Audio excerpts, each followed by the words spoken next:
Perkenalkan, saya Yositiara Putri, peserta Latsar CPNS Kabupaten Bangka tahun 2021, Angkatan 3, Kelompok 4. Saat ini saya akan memaparkan isu kontemporer di Indonesia dan analisis isu kontemporer yang ada di organisasi tempat saya bertugas.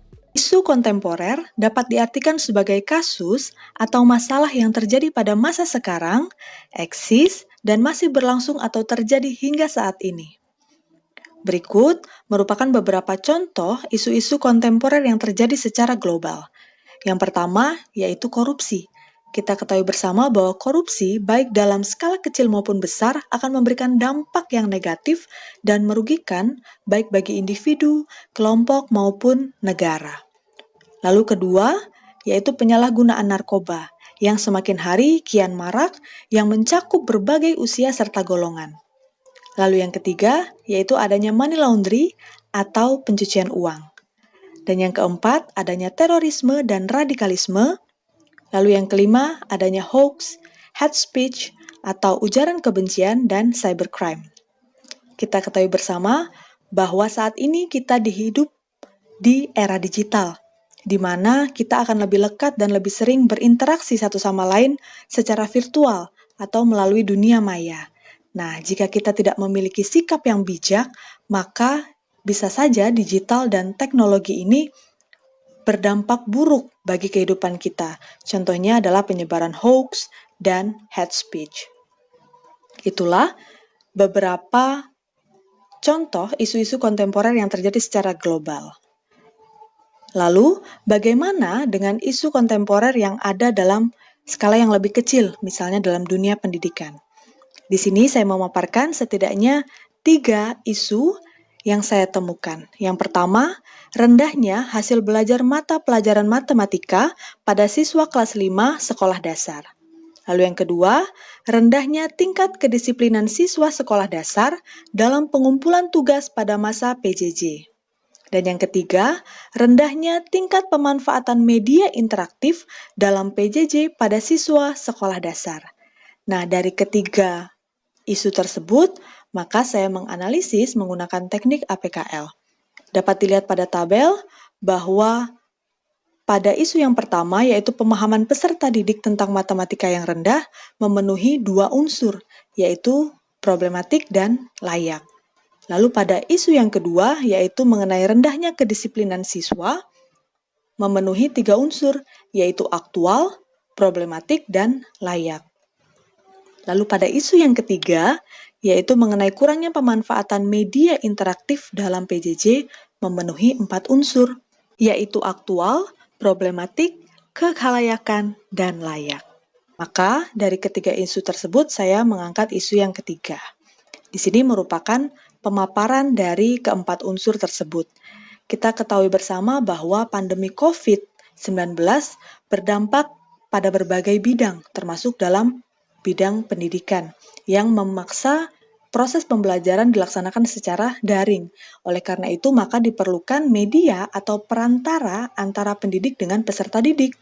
Maka, isu rendahnya penggunaan media interaktif dalam PJJ di masa pandemi ini menjadi topik yang nyata dan aktual.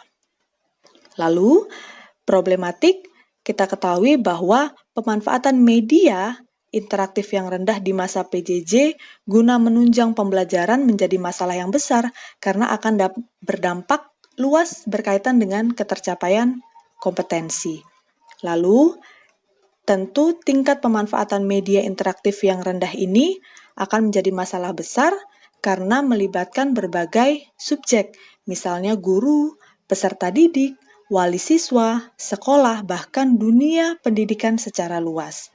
Lalu yang keempat, bahwa isu ini adalah nyata, benar-benar terjadi, dan pantas serta memerlukan solusi yang realistis, kreatif, inovatif, dan tentunya berdampak. Berikut merupakan hasil identifikasi isu melalui metode Fishbone.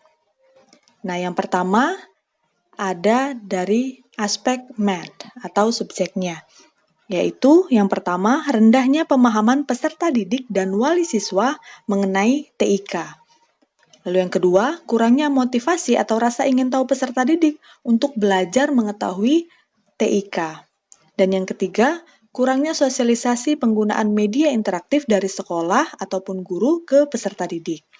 Lalu pada aspek material, yang pertama yaitu ketidaktersediaannya media berupa gadget atau gawai untuk melakukan PJJ. Yang kedua, biaya kuota internet yang mahal dan boros. Lalu yang ketiga, kapasitas memori gadget yang terbatas sehingga tidak dapat mendownload media pembelajaran. Lalu yang keempat, keterbatasan ekonomi. Lalu pada aspek environment atau lingkungan, adanya keterbatasan sinyal internet di beberapa daerah. Lalu dari aspek proses, yang pertama yaitu instruksi guru tentang media interaktif itu kurang jelas. Lalu yang kedua, waktu pembelajaran yang kurang efektif. Dan yang ketiga, keterbatasan komunikasi antara guru dengan peserta didik atau wali siswa. Berdasarkan permasalahan-permasalahan tersebut, maka setidaknya ada beberapa solusi yang dapat dilakukan untuk mengatasi rendahnya pemanfaatan media interaktif dalam proses PJJ. Yang pertama, dalam unsur MEN, yang pertama yaitu meningkatkan motivasi peserta didik terhadap TIK melalui pendekatan dengan siswa dan wali siswa. Yang kedua, melakukan sosialisasi mengenai tata cara ataupun kelebihan ketika menggunakan media interaktif ini dalam proses PJJ. Lalu, dari aspek material, bahwa sudah ada bantuan kuota dari pemerintah untuk mendukung PJJ. Dan yang kedua, pemerintah memberikan bantuan alat komunikasi bagi siswa yang terbatas secara ekonomi. Selanjutnya, dari aspek proses, setidaknya guru lebih jelas dalam memberikan instruksi atau arahan penggunaan media interaktif dalam PJJ. Lalu yang kedua, perlunya menjalin komunikasi yang baik antara guru, peserta didik, dan wali siswa. Karena dalam proses pembelajaran tentu tidak terlepas dari hubungan antara guru dan wali siswa. Lalu dari aspek environment atau lingkungan, maka yang pertama pemerintah dapat bekerja sama dengan penyedia layanan internet untuk meningkatkan kualitas jaringan internet. Dan yang kedua, guru sendiri melakukan inovasi media interaktif yang lebih ramah biaya serta lebih mudah untuk digunakan bagi siswa sekolah dasar. Demikian pemaparan saya mengenai isu kontemporer yang ada di organisasi tempat saya bertugas dan beberapa solusi yang dapat dilakukan untuk mengatasi isu tersebut. Terima kasih atas perhatiannya.